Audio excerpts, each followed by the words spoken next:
Good morning. Myself Rachna. Welcome to ST online classes.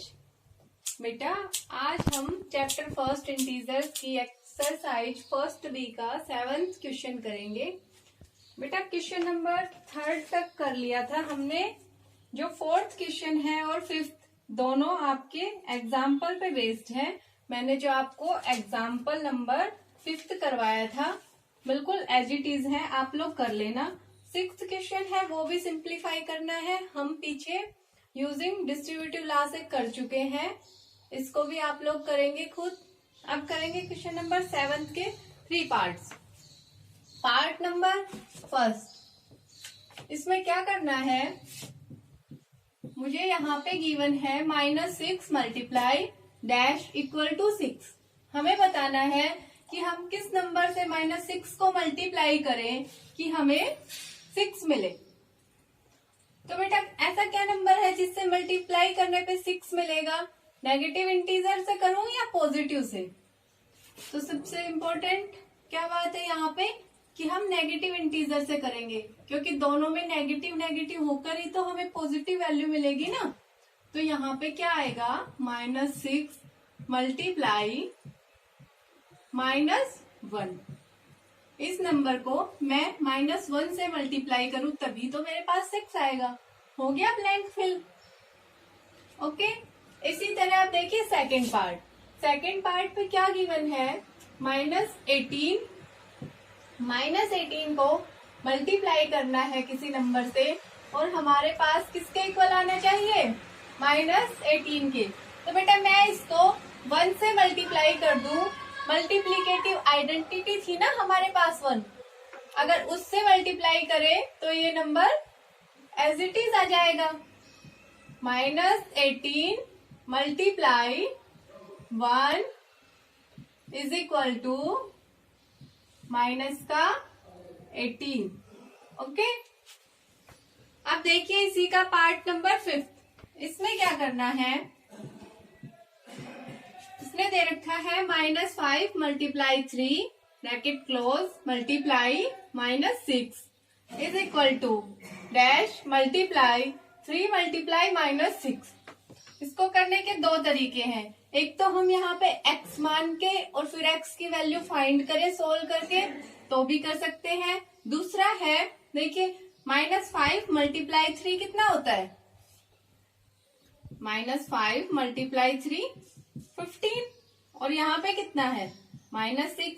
इसकी multiply करेंगे -6 में, -5 multiply 3 था तो -15 आएगा ना, और -6 को इसमें मल्टीप्लाई किया, माइनस माइनस प्लस हो गया और 15 6 जा 90. ये वाला पार्ट है वो हमें 90 दे रहा है. और इस साइड जाएंगे हम तो -6 मल्टीप्लाई 3 कितना हो जाएगा, -18. अब मैं 18 से किस नंबर को मल्टीप्लाई करूं कि मेरे पास 90 आए. तो बेटा यहाँ पे माइनस है, यहाँ प्लस की वैल्यू थी, तो जो यहाँ पे वैल्यू आएगी वो नेगेटिव में होनी चाहिए. तो मैं यहाँ पे अगर -5 से मल्टीप्लाई कर दूं -18 में तो ये कितना बन जाएगा, 90. तो हमारे पास यहाँ क्या आना चाहिए, -5. एक बार दोबारा देखो, इस साइड जो टर्म गिवन थी उसको आपस में मल्टीप्लाई किया तो आया 90.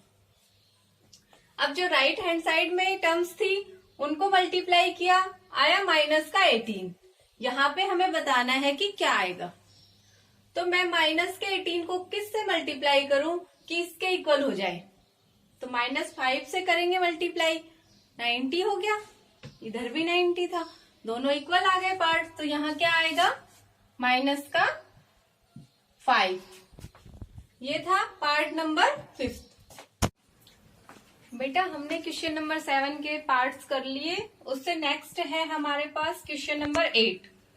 बेटा जो 8th क्वेश्चन है वो आपके एग्जाम्पल नंबर 6 जैसा है बिल्कुल. आप लोग उसको करके देखेंगे, हो जाएगा. इसमें 3 बच्चों के मार्क्स पूछ रखे हैं, स्कोर पूछ रखा है, आप तीनों का अलग अलग निकाल देंगे. ओके. अब देखिए क्वेश्चन नंबर 9. इसमें क्या करना है, which of the following statements are true and which are false. कौन सी स्टेटमेंट ट्रू है, कौन सी स्टेटमेंट फॉल्स है, हमें बताना है। तो इसका फर्स्ट पार्ट क्या गिवन है, the product of positive and negative integer is negative. जो प्रोडक्ट होगा एक पॉजिटिव और एक नेगेटिव इंटीजर का, वो नेगेटिव होगा। तो बेटा ये हमने किया था पीछे, उसी पे बेस्ड है। देखिए एक एग्जांपल से, मेरे पास एक इंटीजर है पॉजिटिव 4 नेगेटिव 2। जब मैं 4 और -2 की मल्टीप्लीकेशन करूं तो क्या आएगा, माइनस का 8। और ये क्या है, एक नेगेटिव इंटीजर। इट मीन्स जो हमारे पास स्टेटमेंट फर्स्ट है वो क्या हो जाएगी, ट्रू। अब देखिए statement second, the product of 2 negative integer is a negative integer. 2 negative integer की प्रोडक्ट क्या नेगेटिव होगी, नहीं होगी बिल्कुल। कैसे, देखिए मेरे पास कोई भी 2 नेगेटिव इंटीजर है, इन दोनों का माइनस आपस में कैंसिल आउट हो जाएगा, इनका प्रोडक्ट क्या आएगा, 4 2 8। तो ये स्टेटमेंट हमारे पास बिल्कुल फॉल्स होगी। थर्ड में देखिए, the product of 3 negative integer is a negative integer. बेटा नेगेटिव इंटीजर्स के कितने नंबर है, 3, और 3 क्या होता है, ऑड नंबर, और जब ऑड होगा तो नेगेटिव आएगा। हमने किया था ना पीछे कि जब number of negative integer odd है तो हमारे पास नेगेटिव का ही साइन आएगा। तो ये वाली जो स्टेटमेंट है वो बिल्कुल ट्रू होगी। और इसको आप एक एग्जाम्पल से भी कर सकते हैं। मैंने कोई 3 इंटीजर लिए, -1 -2 -3। ये दोनों तो आपस में कैंसिल आउट हो जाएंगे, ये एक माइनस बच गया। इनकी मल्टीप्लीकेशन कितनी आएगी, 6। और ये क्या आया, एक नेगेटिव इंटीजर। तो जो स्टेटमेंट थर्ड है वो ट्रू होगी। अब देखिए फोर्थ में क्या गिवन है, every integer when multiplied with -1 gives it's multiplicative inverse. क्या हम किसी भी इंटीजर को -1 से मल्टीप्लाई करें तो वो हमें मल्टीप्लिकेटिव इनवर्स देगा, बिल्कुल नहीं देगा, क्योंकि हमारे पास मल्टीप्लिकेशन के केस में इनवर्स कैसे निकालते हैं, 2 × 1/2, मतलब जो नंबर था उसका रेसिप्रोकल लेके, ना कि उसका नेगेटिव लेके। ओके, तो हमारे पास इसका क्या आया, 1। जो ये स्टेटमेंट फोर्थ है ये बिल्कुल फॉल्स है, क्योंकि हमारे पास -1 को मल्टीप्लाई करने से कोई मल्टीप्लिकेटिव इनवर्स नहीं मिलता। अब देखिए फिफ्थ पार्ट, फिफ्थ में क्या गिवन है, multiplication on integer is commutative. हमने पढ़ा था ना commutative law with respect to multiplication. क्या देखिए फिफ्थ स्टेटमेंट क्या है, multiplication on integer is commutative. तो आप लोगों को पता है कि मल्टीप्लिकेशन ऑन इंटीजर कॉम्यूटेटिव होता है। उसमें क्या था हमारे पास, a मल्टीप्लाई b इक्वल होता है b मल्टीप्लाई a के। हम दोनों का ऑर्डर चेंज करके मल्टीप्लाई करें तो भी वो वैल्यू इक्वल आती है। तो ये स्टेटमेंट हमारे पास ट्रू होगी। अब नेक्स्ट देखिए sixth, multiplication on integer is associative. जो मल्टीप्लिकेशन ऑन इंटीजर होता है वो एसोसिएटिव होता है, पढ़ा था हमने। उसमें क्या था, a multiply b multiply c equal होगा a multiply b multiply c। चाहे मैं इन दोनों का प्रोडक्ट एक साथ करके फिर इससे मल्टीप्लाई करूं, चाहे इन दोनों को एक साथ रख के इससे मल्टीप्लाई करूं, मेरे पास वैल्यू सेम आएगी। और ये associative with respect to multiplication satisfy होता था। तो ये स्टेटमेंट भी क्या हो जाएगी, ट्रू। अब देखिए last seventh part, every non zero integer has a multiplicative inverse as an integer. कोई भी नॉन जीरो इंटीजर है उसके पास मल्टीप्लिकेटिव इनवर्स होगा, वो क्या इंटीजर होगा, नहीं बेटा। हम उसका रेसिप्रोकल लेते थे, कोई भी नंबर लेके चलते थे। हमने लिया कोई इंटीजर है, हम इसका रेसिप्रोकल लेंगे 1/a, तभी तो हमें इसका मल्टीप्लिकेटिव आइडेंटिटी मिलता है ना। तो बेटा जो ये इसका इनवर्स है 1/a, ये तो एक रैशनल नंबर है, फ्रैक्शन में वैल्यू है, तो हम इसे तो इंटीजर नहीं कह सकते। तो जो ये स्टेटमेंट है ये हमारे पास फॉल्स होगी, और ये जो ए है ये नॉन जीरो वैल्यू है कोई भी। ओके, इसी के साथ हमारी एक्सरसाइज फर्स्ट भी कंप्लीट हो गई। अब हम आगे पढ़ते हैं डिवीजन ऑफ इंटीजर्स। बेटा अब हम पढ़ेंगे डिवीजन ऑफ इंटीजर्स। हमें पता है डिवीजन जो है वो इनवर्स प्रोसेस होता है मल्टीप्लिकेशन का, ठीक है।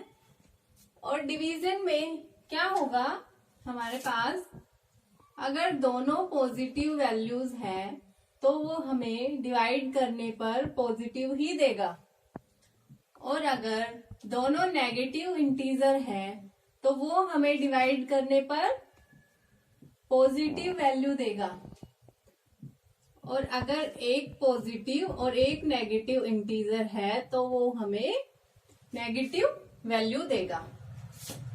इसको देखिए ऐसे ड्रा कर लेते हैं एक डायग्राम में।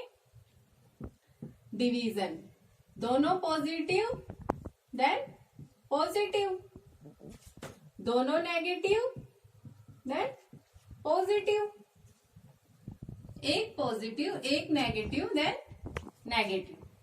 बेटा ये जो हमने 3 लिखे हैं पॉइंट्स, इनके एग्जाम्पल देखिए। मैं एक लेकर चलती हूं इंटीजर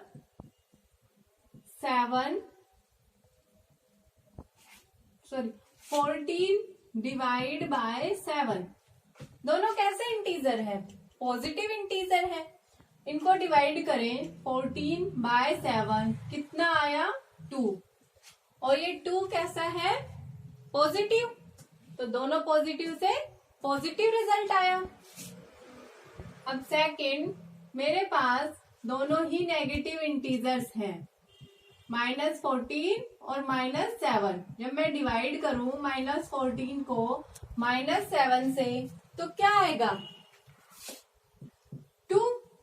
दोनों ऊपर नीचे माइनस कैंसिल आउट हो जाएंगे, आंसर क्या आया 2, जो कि एक पॉजिटिव इंटीजर है।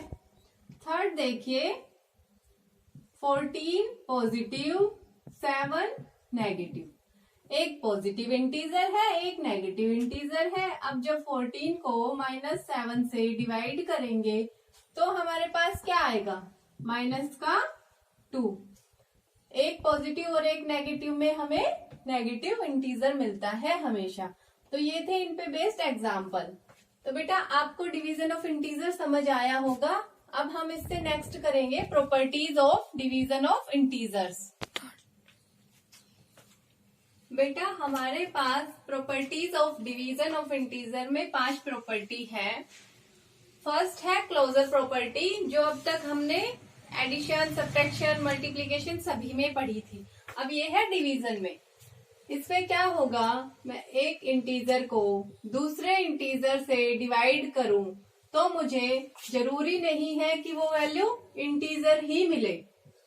तो जो प्रॉपर्टी है क्लोजर वो डिवीजन के केस में सेटिस्फाई नहीं होती। देखिए कैसे, मैंने एग्जाम्पल के लिए लिया 8 डिवाइड 3। 8 भी इंटीजर है 3 भी इंटीजर है। अब मैं 8 को जब 3 से डिवाइड कर रही हूं तो मेरे पास ये कोई इंटीजर नहीं बना, ये तो एक फ्रैक्शन वैल्यू आ गई। This is not integer. So closure property not satisfied with respect to division. अब सेकेंड देखिए कॉम्यूटेटिव। बेटा कॉम्यूटेटिव प्रॉपर्टी में जब मैं a को डिवाइड करूं b से तो वो जरूरी नहीं है इक्वल आए b डिवाइड a के। तो जो डिवीजन के केस में कॉम्यूटेटिव प्रॉपर्टी भी सेटिस्फाई नहीं होती। देखिए कैसे, मैंने लिया 8 डिवाइड 2, ये नॉट इक्वल टू होगा 2 डिवाइड 8 के। कैसे, जब मैंने 8 को डिवाइड किया 2 से और 2 को डिवाइड किया 8 से तो यहाँ पे तो आया 4। 8 से डिवाइड किया 2 को तो 1/4 आया, और 4 नॉट इक्वल टू होगा 1/4 के। तो बेटा हमारे पास कम्यूटेटिव प्रॉपर्टी भी नॉट सेटिस्फाइड होती है विद रिस्पेक्ट टू डिवीजन। अब देखिए third, associative property. Associative property में क्या होगा,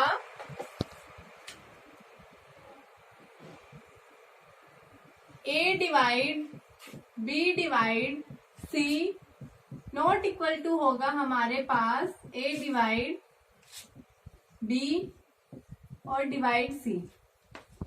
जब मैं बी को डिवाइड कर दूं सी से और फिर जो वैल्यू आए उसको ए से डिवाइड, उसको उससे डिवाइड करूं ए को, तो वो जरूरी नहीं है इक्वल आए मेरे पास, वो इक्वल नहीं आएगी। जब मैं ए डिवाइड बी करूं और जो वैल्यू आए उसको सी से डिवाइड कर दूं, ओके, तो हमारे पास एसोसिएटिव प्रॉपर्टी भी नॉट सेटिस्फाइड होती है। फॉर एग्जाम्पल मैंने लिया 8 divide 4 divide 2 not equal to होगा 8 डिवाइड 4 डिवाइड 2। जब 2 से डिवाइड करूं 4 को तो कितना आया 2, और 4 से 8 को डिवाइड किया 2 डिवाइड 2, इधर कितना आएगा 4, इधर कितना आएगा 1। तो बेटा 4 और 1 तो इक्वल नहीं होते, इसलिए हमारे पास एसोसिएटिव प्रॉपर्टी भी नॉट सेटिस्फाइड होगी। अब नेक्स्ट है प्रॉपर्टी ऑफ 1। किसी भी इंटीजर को जब हम 1 से डिवाइड करेंगे तो वो इंटीजर खुद आएगा, और ये जो a है वो एक नॉन जीरो वैल्यू होनी चाहिए। a डिवाइड 1 करूं तो मेरे पास a ही आएगा, और a is a non zero integer, non zero integer. For example मैंने लिया 7 को डिवाइड किया 1 से तो कितना आएगा 7। अगर यहाँ पे कोई नेगेटिव इंटीजर ले लें, जैसे -18 को डिवाइड किया 1 से तो वो -18 आ जाएगा। ये थी प्रॉपर्टी ऑफ 1। अब इससे नेक्स्ट देखिए प्रॉपर्टी ऑफ 0। बेटा किसी भी नंबर को 0 से मैं डिवाइड करूं तो मेरे पास ये जो वैल्यू है ये नॉट डिफाइंड होगी, ये मीनिंगलेस होगी, हमेशा नॉट डिफाइंड। कोई भी इंटीजर हमारे पास जब 0 से डिवाइड किया जाएगा तो उसकी वैल्यू नॉट डिफाइंड होगी। फॉर एग्जाम्पल मैंने 8 को डिवाइड किया 0 से तो ये हमेशा नॉट डिफाइंड होगा। इसी तरह अब 0 को डिवाइड किया जाए किसी नंबर से, तो हमारे पास 0 ही आएगा। किसी भी इंटीजर से 0 को डिवाइड किया जाए तो 0 ही आएगा। देखिए एग्जाम्पल 0 डिवाइड बाय 6 तो कितना आएगा 0। 0 डिवाइड बाय -7 कितना आएगा 0। ये थी प्रॉपर्टी ऑफ 0।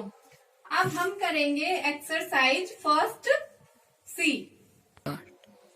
एक्सरसाइज फर्स्ट सी का क्वेश्चन नंबर फर्स्ट डिवाइड करना है हमें। मैं उसके 2 पार्ट्स करवा रही हूँ आप लोगों को, बाकी आप लोग कर लेंगे। फर्स्ट पार्ट में क्या गिवन है 65 बाय -13। तो इसमें एक पॉजिटिव इंटीजर है एक नेगेटिव इंटीजर है, तो बेटा साइन कौन सा आएगा नेगेटिव का। हम डिवाइड करेंगे 65 को -13 से तो कितना आएगा, डिवाइड किया 13 से 65 तो कितना आया 5, और साइन कौन सा आएगा माइनस का, इसका आ गया -5। अब देखिए सिक्स्थ पार्ट में क्या है -72 बाय -18। बेटा दोनों नेगेटिव इंटीजर हैं तो यहाँ पे माइनस से माइनस कैंसिल आउट हो जाएगा। जब मैं डिवाइड करूं -72 को -18 से तो कितना आएगा हमारे पास। ये था पार्ट नंबर 6। अब देखिए बेटा question number second, fill in the blanks. इसका फर्स्ट पार्ट क्या गिवन है 72 divide dash is equal to 4। हमें बताना है कि 72 को किससे डिवाइड करें कि हमें 4 मिलेगा। तो यहाँ पे हम इसको सोल्व भी कर सकते हैं एक्स पुट करके, और दूसरा हम 18 की टेबल देखते हैं। 18 4 का कितना होता है 72। तो बेटा मैं यहाँ पे 18 से डिवाइड करूं जब 72 को, तो मुझे कितना मिलेगा 4। तो आप लोग ऐसे टेबल की हेल्प से भी देख सकते हैं कि इस नंबर से डिवाइड किया जाए कि हमारे पास 4 आए। अब देखिए नेक्स्ट थर्ड पार्ट में ये कह रहा है कि -4 से डिवाइड किया किसी नंबर को तो मुझे 24 मिला। तो कौन सा नंबर होगा जिससे मैंने डिवाइड किया है, जिसको -4 से। तो हम ऐसे भी मान सकते हैं, इस नंबर को यहाँ पे x मान लिया, x मान के सोल्व करते हैं इसको। तो बेटा यहाँ पे x को डिवाइड किया -4 से, और यहाँ है 24। इसको उधर लेके जाऊंगी तो ये मल्टीप्लाई में चला जाएगा, -4 कितना हो जाएगा 96। x की वैल्यू कितनी आ गई -96। तो मैं -96 को -4 से डिवाइड करूं तो मुझे कितना मिलेगा 24। यहाँ क्या आ गया -96 डिवाइड बाय -4, तो मिलेगा 24। ओके, ये था क्वेश्चन नंबर फर्स्ट और सेकंड। अब करते हैं question number third. Question number third में क्या गिवन है, write T for true and F for false for each of the following statement. हमें बताना है कि कौन सी स्टेटमेंट ट्रू है और कौन सी स्टेटमेंट फॉल्स है। तो देखिए फर्स्ट पार्ट 0 डिवाइड -4, हम 0 को डिवाइड करेंगे -4 से तो हमारे पास क्या 0 आएगा। मैंने आप लोगों को करवाया था ना बेटा अभी प्रॉपर्टी ऑफ 0 में कि किसी भी इंटीजर से 0 को डिवाइड करें तो हमारे पास 0 ही मिलेगा। तो ये स्टेटमेंट ट्रू है। सेकंड में देखिए -6 को डिवाइड किया 0 से, तो बेटा किसी भी इंटीजर को मैं 0 से डिवाइड करती थी तो मुझे क्या मिलता था नॉट डिफाइंड, वो वैल्यू डिफाइन नहीं होती। और यहाँ पे गिवन क्या है 0, मैंने -6 को डिवाइड किया है 0 से तो मुझे 0 मिला है। तो ये स्टेटमेंट तो फॉल्स है, हमें यहाँ पे क्या आना चाहिए था नॉट डिफाइंड। थर्ड देखिए -5 को डिवाइड किया -1 से, दोनों कैसे इंटीजर है नेगेटिव, तो दो नेगेटिव इंटीजर्स को डिवाइड किया जाता था तो क्या होता था पॉजिटिव इंटीजर। तो यहाँ पे क्या आना चाहिए था +5, और इन्होंने क्या दे रखा है -5, तो ये क्या होगी स्टेटमेंट फॉल्स। फोर्थ है -8 डिवाइड बाय 1, जब -8 को डिवाइड करते हैं 1 से तो हमें क्या मिलेगा -8, एक नेगेटिव इंटीजर एक पॉजिटिव इंटीजर, तो साइन कैसा आएगा नेगेटिव का, और 8 को डिवाइड किया 1 से तो 8, तो स्टेटमेंट ट्रू होगी।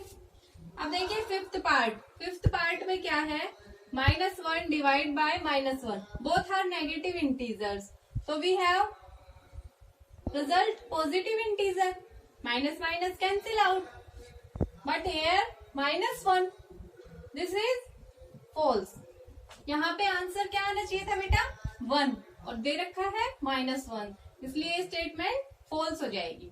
सिक्स्थ पार्ट में क्या है -9 डिवाइड बाय -1, दोनों इंटीजर कैसे हैं नेगेटिव, तो पॉजिटिव वैल्यू मिलेगी, माइनस से माइनस कैंसिल आउट हो जाएगा, और 9 को डिवाइड किया 1 से तो 9, तो ये स्टेटमेंट कैसी हो जाएगी ट्रू। इसी के साथ एक्सरसाइज फर्स्ट सी कंप्लीट। अब करेंगे बेटा, अब हम करेंगे एक्सरसाइज फर्स्ट डी। तो इसमें जो क्वेश्चंस हैं आपके पास वो मोस्टली आप लोग पहले कर चुके, exercise first B, first A, first सी में, ठीक है। तो बेटा इसमें से मैं कुछ 2-3 क्वेश्चंस ही करवाऊंगी आप लोगों को जो थोड़े से डिफरेंट है। तो देखिए क्वेश्चन नंबर फर्स्ट सेकंड आप इजीली कर लेंगे, हमें इसको सोल्व करके ऑप्शन पे टिक लगाना है। फिर तो हम करेंगे क्वेश्चन नंबर थर्ड। क्या कह रहा है इसमें, by how much does 2 exceed -3। हमें बताना है कि 2 है वो कितना ज्यादा है -3 से। इसको करने के दो तरीके हैं। एक तो हम सीधा इसे नंबर लाइन पे ड्रा कर लें। यहाँ पे क्या आया 0, इधर 1, इधर 2, इधर -1, -2, -3, -4, -5, 3, 4, 5। अब देखिए 2 कहाँ पे है, यहाँ पे 2 है। अब 2 से हम कितने स्टेप जा रहे हैं जो हमें -3 मिल रहा है। 1, 2, 3, 4, 5। इट मीन्स जो 2 है वो -3 से 5 मोर है। तो हम सीधा भी लिख सकते हैं कि 5 मोर देन -3।